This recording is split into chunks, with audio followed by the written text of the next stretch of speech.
오늘은 연기의 기초 중에 가장 기초적인 이야기를 한번 해보려고 합니다. 여러분, 연기가 뭡니까? 연기가 뭐예요? 연기가 뭐지?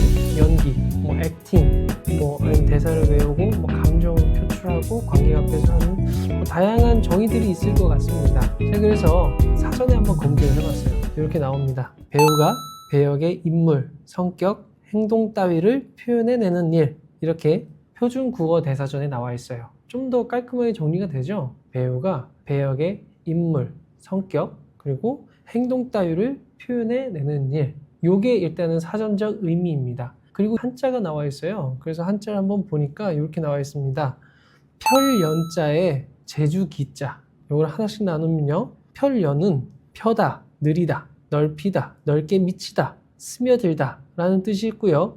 제주기자는 재주, 재능, 솜씨, 재간, 능력 이런 뜻을 가지고 있습니다. 재주나 재능을 펼치는 것이라고 나와 있습니다. 자, 요거를 이제 제가 좀 더 종합적으로 한번 합쳐보면은 배우가 배역에 나와 있는 다양한 상황과 인물, 성격 그런 것들을 마음껏 펼칠 수 있는 것이 바로 연기다라고 얘기를 할 수 있습니다. 자, 이 한자의 뜻을 조금 더 자세히 보면은 우리가 하는 연기의 목표를 알 수 있게 돼요. 자, 먼저 펼연자가 있죠. 펼치고 넓히다, 스며들다.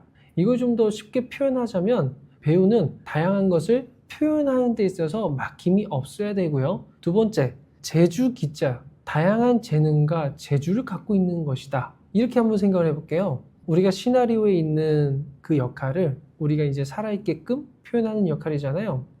이 인물이 실존하는 나와 같을 수 있는 확률은 거의 없습니다. 예를 들면 저는 정말 축구를 싫어해요. 몸 다치는 거, 몸싸움 하는 거 진짜 싫어하는데 내가 해야 되는 역할이 축구 선수예요. 그러면 어떻게든 저는 축구 레슨을 받아서 최대한 관객들이 봤을 때 축구 선수인 것처럼 보이게끔 훈련을 해야 되겠죠. 또 제가 발레리노예요. 그러면은 발레를 굉장히 열심히 배워서 그 역할에서 실제로 발레를 하는 사람인 것처럼 보이기 위해서 노력을 해야 되겠죠. 그래서 저는 이 수업을 준비하면서 한자를 보는데 내가 하고 있는 이 일이 정말로 재밌는 일이구나. 그리고 정말로 어려운 일을 내가 하고 있구나 라는 생각이 들면서 좀 가슴이 벅차는 그런 경험들을 좀 했습니다. 자, 그러면 이 사전에 나와 있는 내용처럼 우리는 다양한 역할들을 표현할 수 있는 사람이 돼야 돼요. 그러기 위해서 우리 배우가 쓰는 가장 큰 도구는 뭐죠? 바로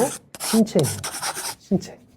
신체라는 것이 단지 몸에서만 끝나는 것이 아니라 나의 얼굴, 소리, 눈빛, 그리고 오감 혹은 정서의 기억, 하물며 나의 상처, 나의 트라우마 혹은 내가 보여주기 싫은 나의 단점 이런 것들도 배우로서 표현을 해야 되는 시간이 올 수도 있습니다. 그래서 여러분들이 먼저 해야 될 훈련은 바로 신체 훈련, 그리고 오감 훈련, 소리 훈련 이런 것들이 있습니다. 자, 제가 지금 1회 무료 레슨을 하고 있습니다. 감사하게도 저를 어떻게 아시고 다양한 곳에서 이렇게 와주십니다. 그래서 저도 참 그 시간이 허투루 쓰이지 않게끔 최대한 준비해서 하는데 이때 이제 연기를 배우신 분들도 있어요. 근데 그분들의 어떤 공통점을 좀 발견할 수 있었습니다. 그것은 바로 연기를 배운 지 얼마 안 됐지만 대사부터 시작하는 경우가 많더라고요. 물론 대사를 먼저 시작해도 문제는 되진 않지만 대사만 계속 하는 거는 저는 문제라고 생각을 해요. 왜 그러냐면 대사만 하게 되면 배우가 입체적이지 못하고 굉장히 1차원적으로 준비를 하게 됩니다. 그리고 대사를 암기하는데 많은 시간을 소요하기 때문에 이 대사를 다양하게 표현하는 방법이 적어요. 그러다 보면 배우가 이 대사를 입체적으로 하기 위해서 어떤 고민들을 해야 되고 어떤 질문들을 해야 되는지에 대한 것들이 막히게 됩니다. 그러면 결국 대사를 암기해서 뱉기만 하는, 대사를 틀리지 않는, 뻔뻔하게 말을 뱉는 그 정도의 연기밖에는 표현할 수가 없어요. 그래서 제가 아까 말씀드린 그런 신체 훈련, 오감 훈련, 소리 훈련들을 같이 병행을 하셔야 더 긴 배우 생활을 할 수가 있습니다. 생각해보면 저도 입시를 했고 저도 재수도 했고 그리고 이제 대학교 가서 1학년, 2학년 있을 때에도 항상 선생님들이 저에게 기초에 대해서 꾸준히 얘기하셨어요. 기초는 근데 지루하죠. 힘들고. 우리가 연기를 하는 이유는 뭡니까? 빨리 TV에 나오고 영화에 나오고 주변 사람들에게 나는 배우야 라는 어떤 인정을 받고 싶은 욕망이나 욕구 같은 것들도 있겠죠. 그리고 내가 하는 연기를 통해서 돈을 번다면 너무 좋겠죠. 그런데 제가 오디션을 진행도 해보고 그리고 상업 현장에서 주인공들을 만나봤지만 그분들은 자기가 갖고 있는 대사를 적어도 100가지 이상으로는 표현을 할 수 있는 방법이 있고요.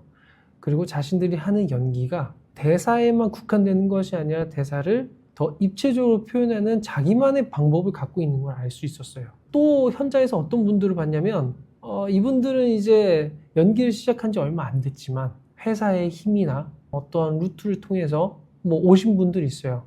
그분들은 대사를 한 가지 방법밖에 할 수가 없습니다. 감독님이 저 배우님 여기서는 이렇게 한번 해볼게요. 레디 액션 똑같아요. 다시 한번 해볼게요.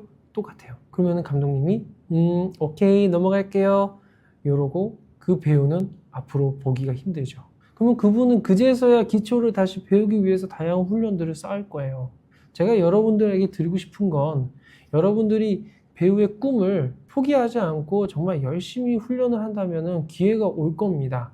하지만 여러분들이 기초를 잘 다지지 않은 상태에서 기회가 오는 거는 그거는 기회가 아니라 오히려 독이 될 수 있어요. 그렇기 때문에 나이가 어린 친구 혹은 이제 연기를 막 시작한 시니어 뭐 이런 분들도 이왕이면 정말로 기초가 탄탄하게 기초부터 꼭 배우시면서 대사를 다양하게 하는 방법을 고민하시고 여러분들만의 노하우를 꼭 찾으시기를 응원합니다.